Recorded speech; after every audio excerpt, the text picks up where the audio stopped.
Fitbits for cows, African swine fever makes its way to Moldova, and food at the fair.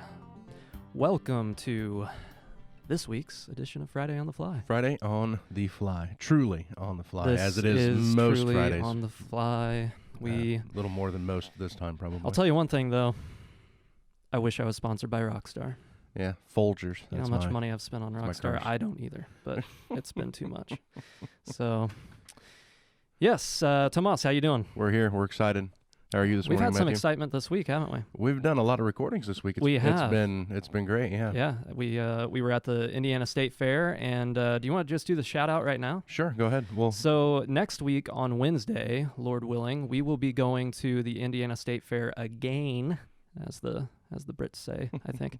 We'll be going again, and we wanted to let you all know that we'll take some Plow Talk mugs. Tomas, can you advertise it just on the Sure. on the video there? This will be, it's video recorded as well for whoever's listening, and so if you go to the YouTube channel, you can check out the mug. Anywho, nice little mug there. It's a what are those called, tumblers or something? Yeah, stainless steel tumbler.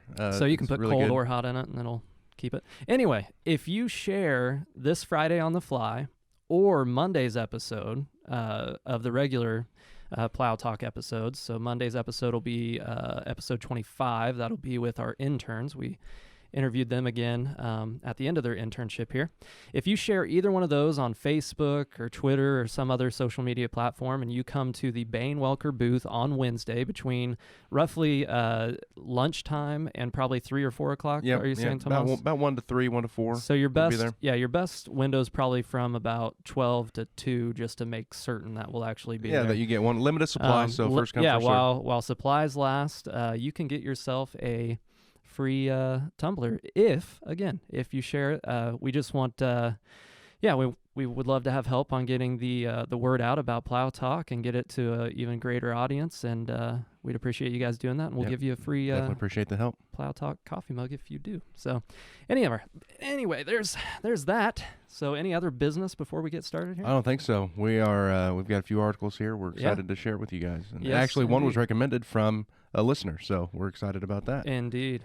So the first one, Fitbits for cows. Not actually by the brand Fitbit, but nonetheless keeping track of what those cows are doing, right, Tomas? Yeah, health trackers for cows. And if anybody remembers, back in 2017, Organic Valley put out a commercial where they were, talking about trying to cast a positive light the way they treat their animals, and talked about their cows and how many steps they took. And so they actually showed a video of a little girl putting what looked like an actual Fitbit on a cow to measure how many steps it went in a day. And again, that was 2 years ago. It was a big push there. That was a marketing campaign, but in reality, we are measuring the health of cows with these type of tracker devices, not necessarily the same Fitbit you'd wear on your arm you're putting on the cow's foot. Right. But we've That'd got break off pretty quickly. yeah, Not to say on the neck it wouldn't, because they're always rubbing their neck. I mean, as well, you step in a cow pie, and it's Yeah. I can't imagine they're that durable. yeah, all your data's crap after that. Anyway. News 18, ABC News WQOW from Ringgold, Wisconsin. Eau Claire's the news station. This Ringgold is where the farm is at. But they had an article here just a few days ago of a Wisconsin farmer. He's got 250 milking cows, and he's got these health tracking devices that actually go around the cow's neck. And it tracks health. It tracks when the cow's going to go into a breeding cycle, different things like that. Some helpful It's got stuff. It's got GPS on it, so they can track the location of the cow. I just realized my peanut butter jelly's in the shop. It is. I'm leaving it. We're here ready to I'm go for leaving the it. morning. This is how on the fly this is. Anyway, continue. My bad. The interesting thing to me for this article was the bracelet or the necklace that goes around the cow to measure the health. They're actually measuring how many times the cow chews during the day. That's So fascinating. it's measuring the up and down from the jaw. You even know when to get a vet out there to treat their teeth. Yeah, I mean, If you have that kind of in the operation. world of statistics that we live in, if a cow is averaging however many thousands of chews a day, and all of a sudden they're not Yeah. chewing that much, okay, something's wrong. We need to get out there and take a look. So, Yeah, that's is really it interesting. measuring how many steps? So it's getting into extra fit shape to make We want lean some milk. fit, No, fit but cows. It was very interesting. Let me give a few quotes just from the farmer himself. It was Mr. Zimmerman, right? Mm-hmm. One of the quotes here, he says, other than the health aspect of it, it also, referring to these tracking devices, it's also used for figuring out when they go into their heat cycle, like Tomas mentioned earlier, for breeding, and that's actually one of the other major reasons you have these collars, he says. And then a little further down, years ago, obviously, when you had less cows in a herd, when that was still profitable, you might have 30, 40 cows. Well, the farmer would be spending all the time with those cows and would know exactly whether Bessie or whatever, if she was sick for the day, says Zimmerman. It's a point to where as farms are getting bigger and bigger and bigger, we're having to use technology to help us in that situation. So just like a hog farmer would know his whole herd and almost have a relationship there. Same thing with a row crop farmer. If I had 20 acres and I was just managing 20 acres, I would know where every rock was at, where the low spot was, all these different things. And we can utilize technology now, like we're using these collars to track different things. Yeah, I think that, I think it, even what happened with this planting season this year and talking about predictability and opportunities, windows of opportunity, it looks like the same thing going on there, not because of weather, but when you have a window of opportunity, you want to try to utilize that window as quickly as possible, and that makes you more efficient, right? Mm-hmm. So, yeah, it seems like they're going that way. So next up, we have the African swine fever. I almost always call it flu. It's fever. Africa swine fever has hit... Technically, is it still technically part of Russia? I am not a geographer. I think it's its own country. Moldova? It was under the Soviet Union, Moldova. I have a friend who was born in Moldova. Shout out to Dimitri. He's never going to listen to this, but anyway, maybe I could send it to him. There you go. So anyway, there have been 2 accounts, I think it is, Tomas, right, of outbreak. Two outbreaks of African swine fever in backyard pigs. Not good. It's killed 3 pigs, while another 10 pigs in the locations were slaughtered. The OIE, who is, I should get that, the Organization for Animal Health, Paris-based World Organization for Animal Health, OIE, stated Thursday. And so, it's making its way, and this is something that has really devastated China and has affected the market for even grain products, right? Mm-hmm. Because they don't need the grain products for the hogs, right, anymore, for supplementary reasons or whatever else. So that's lowered the prices for grain. As far as I understand, I've just gotten bits and pieces. Sure. So if I'm a complete fool right now saying that, then forgive me. But I've seen a few guys on Twitter mentioning this, and it sems logical to me. It's devastating, and the fact that it keeps spreading and that there's no vaccine, there's no cure. Yeah. It's troubling. And China, has been greatly infected. We've had Bulgaria. We've talked about it multiple times here. Now moving into Russia and different places. Over 130,000 pigs have been killed from this disease. And Bulgaria, is that what they said as well? So ASF is continuing to devastate, this is a quote from the article, China, and is causing great alarm now in Bulgaria, as they've recently reported over 30 outbreaks of ASF and have culled over 130,000 pigs. Yeah.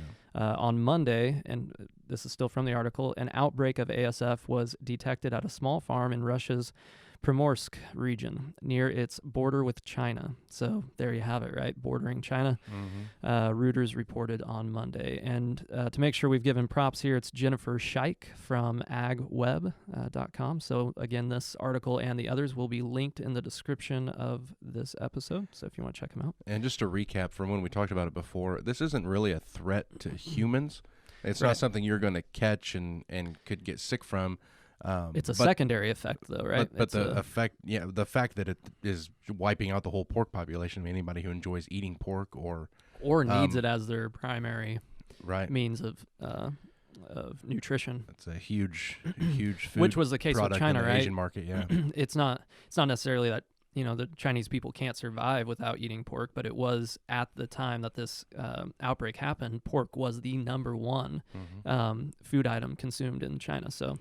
And the world is developing, and as countries continue to develop, they require different kinds of protein. They want different proteins, better proteins, and that comes in the form of animal protein Right. for the most part. And pork was a huge aspect of that in Asia. And Yeah. So we got to keep we pigs continue alive. to follow the unfortunately developing story of African swine fever. It'd be nice if it wasn't a story, obviously, but yeah, now in Russia, and I have a feeling the Russians will either stamp this out or not let us know much more about it. You think so? I have a feeling if it gets too big, then what's his face will stamp this out pretty quickly. I can't believe I forgot his name. What's his name? Don't ask me. I'm the least removed from any of it. Putin? Putin, see? Least removed from it. You remembered it right after you said that. Putin, the guy who rides on a horse with his shirt off through rivers and such. That guy leads their country. Sure. So anyway, interesting stuff. Nice little anecdote there for you. Yeah. And whoosh, whiplash. Ladies and gentlemen, this isn't as much of a whiplash because I still think of agriculture when I think of the state fair, but nonetheless, we're talking about food here, Tomas. What's going on at the specifically the Indiana State Fair? Right. So all you in other states, be jealous and come our way. We thought we'd highlight just some of the different things that are at the state fair since we've been there once. We're going back again. If you guys come out and see us again next Wednesday for Farmers Day, you can try some of these different food items out. And there's always been great food at the state fair, and there's always more options, developing options. I've had to give 3 of my fingers, though, in order to afford it, so I don't have many left. But can be pricey. They don't give prices on the delicious, website though. here. Right.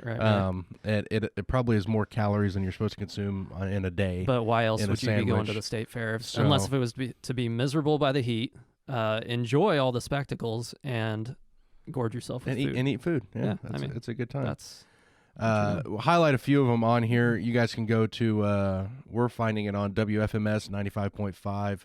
It's a country radio station in Indianapolis. They've got the article with a picture, with here. a nice little picture to Yeah, get you picture hungry. of each of them. So The Hawaiian Haminator looks delicious. it is huge. So indulge in looks ham and bacon really good. masterpiece. Pork and That's- Moore's very owned. Yeah, offered by Pork and More. Very owned. Let's just go through some of these real quick, Tomas. We've got the Bison Hush Puppies. Red Fraser Bison puts a new twist on an old school favorite with their Bison Hush Puppies. Here, Hush Puppies are made from cornmeal batter, jalapeno, and Red Fraser Bison, then deep fried and served with seasoned sour cream. So, Yeah, and there's how many times can you say Hush Puppies in that's a paragraph? the bison item listed in this article, but there's 2 or 3 different bison items that I've heard are pretty good from some different employees that we've had down there. There's a giant tenderloin here, Monroe's Midwest Hero, that looks pretty good. There's some different drinks on here. The Trifecta Hero, it's like a drinkable dreamsicle. Janelle mentioned one in the interview, right? Yeah, In the, it's a Queen blue interview. one. I think it's down here towards the end. The Is one it that a new one? really intrigues me is a deep fried cookie ice cream sandwich. Now, none of that sounds good for you, which is why it probably tastes so delicious. Yeah, deep fried cookie ice cream sandwich. But there's yeah. always, and for me, the theme of the state fair new food item every year is what else can they deep fry? right. We deep fried candy bars, then we deep Yeah, fried Oreos, Snickers. and then we deep fried Pepsi and deep fried butter, Pickles. and now we're gonna deep fry ice cream sandwiches. So right. something hot that you normally think is cold, it's a conundrum. I don't know how to right. understand it. A lot of good items. Let's mention just a few more. Get people whet their appetite here. Duck fries. What the world? Located on the Midway. Freshly cut Idaho potatoes, fried in Maple Leaf Farms duck fat to a perfect crisp. Now, I'm going to challenge them on that. If it's not perfect, do we get our money back? Anyway, with a splash of kosher sea salt, served with the quack sauce secret recipe. Now, that's it looks like a pretty simple deal here, but probably delicious. It's duck. It's something different. Come to the fair to get something different. And Yeah. I think the last thing Still on here potatoes, but duck fat. Right? is the drink that Janelle Mintzner, one of our sales and marketing interns, was mentioning. I think she Hers she wasn't had in a mason jar, though. I don't think like it's It was- pictured here, it but it was was in not. a big fat cup. Yeah. Yeah. So So the blue raspberry lemon twister. Yes. So it's at the Pork and More tent. So go check that out. And let me give one more here. Blue raspberry lemonade. Wow. Hoosier Hometown Hash and Caramel Coffee Milkshake. Is that the one? What? This doesn't even make sense with the the picture. The picture is actually the hash brown grilled cheese. So instead of taking bread and putting cheese in the middle and frying it up for a real grilled cheese, you have hash browns instead of bread on cheese. The Hoosier Hometown Hash features 2 hash brown patties grilled to perfection surrounding 4 types of cheese. There you go. Munster, pepper jack, cheddar, and Swiss to Sounds make delicious. it a complete meal. I guess to be a complete meal, you have to have 4 types of cheese and a decadent caramel or caramel coffee milkshake. That's pretty good. Yeah. I mean, that'll fill you up, and then you probably want to leave after that. Take a nap somewhere. Yeah, exactly. It's always cool in the Bain Welker booth over there, so come check us out in the trailer. Yes, so 22 new food items. There's a lot more going on at the fair. Do check it out. The fair is going the longest time I think it's ever gone this year. 17 full days is what it's been I there think for a while. Zach had mentioned that, right? Yeah, it's been there for a while. Really? But yeah, 3 Has it? weekends, 2 right. full weeks in the middle. I thought We're about halfway through right now. Okay. So it ends the 18th, I think it is, a Sunday, the 18th.